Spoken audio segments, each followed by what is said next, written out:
geldi mi? Yok yok. Kameram işleydi. Hardadır sən işçiləri? Hardadır işçilər? Lan ne oldu bir saate koyurlar bunlar? Tam oraya burada, bura boşun iş işliyor. Ben koymuyorum. Buradan gelen 25 dakikada asıl şeye koymuş kafaya. Bunlar bekleyip Özlerine. Kimse işleydi de kamerada işleydi. Sen bak. Yok kimse nəzarət etməlidir mi? Çekirden üstüne ben mi? Yok çəkirəyi döşəkdən çıxmada bu çəkməyəcək. Çekirden ama başla.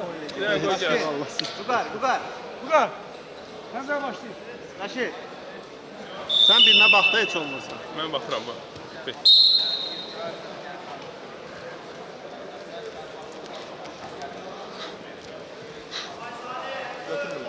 Götürürlər, nəsə deyir ki, biz burada kutu Nə qoyuruq. növbədir? Nə növbə? Orada növbə nədir? Orada baxsa bir-birini inəcək.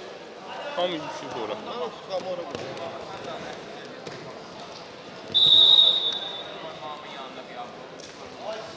Nurlan gəlin də qadan alayım.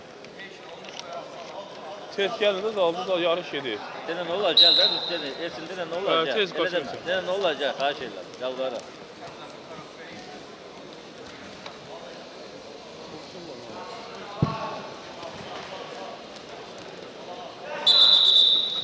Abi ne? Dur belirlemezsin.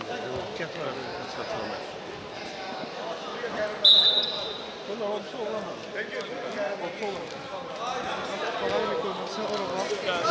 Oğlum bunu buradan da götür. Ne bileyim ben.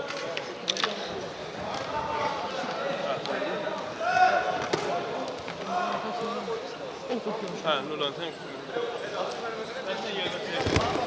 yarış gələcək, nə deyim. Again şu.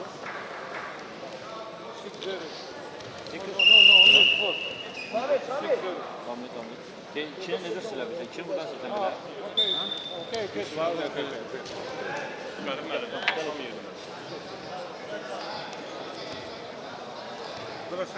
Bəli.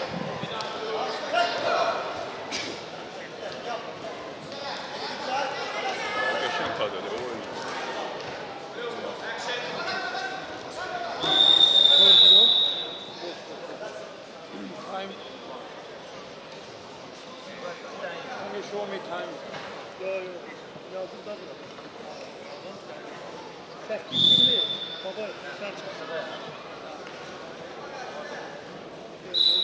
Bir teşekkür ederim.